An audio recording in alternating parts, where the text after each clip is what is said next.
شرنگل یونیورسٹی دیر پر کې باران چې کوم دی نو شروع دی.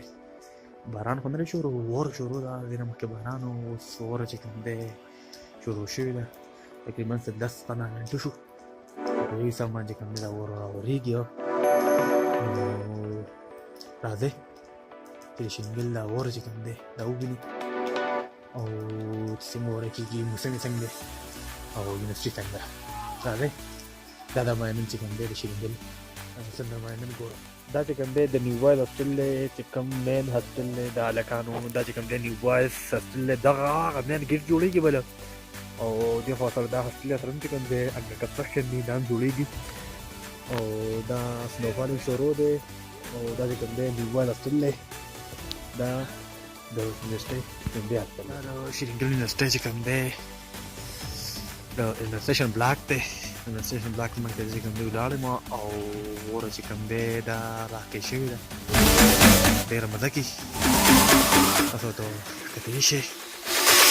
راځئ چې دا نور ډپارټمنټ وګورو، دا نور څنګه ډپارټمنټ دی.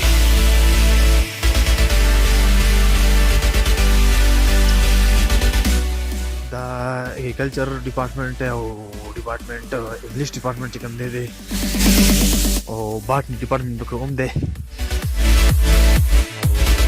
او دغه چې کوم دی هاسټلې دي او دغه اخوا دغه مین ګیټ دی او دې خوا چې راشو دا سټاف هاسټلې دي مخامخ چې کوم ښکاري.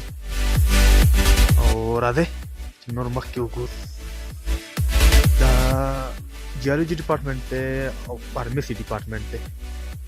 دې د دننه دا ډپارټمنټ دی، ډپارټمنټ اف فارمیسي. ډپارټمنټ اف فارمیسي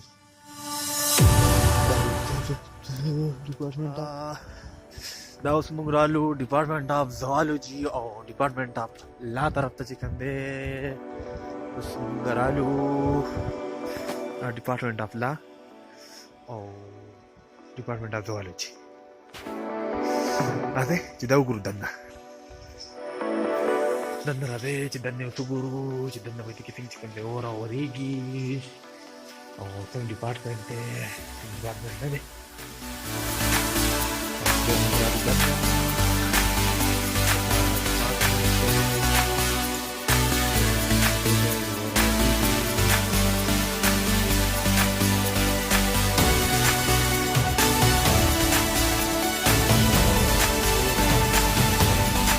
اوس راځئ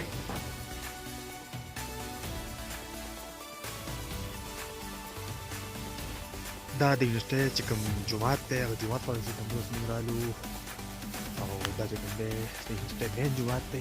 جوماتونه پکې 2-3 دي خو دا یې مین جومات دی. جومات خواته چې کوم دی دا جومات دی.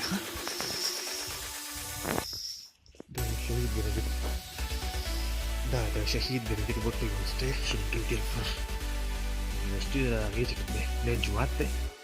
جنت تحانره د دوه فرشونو باندې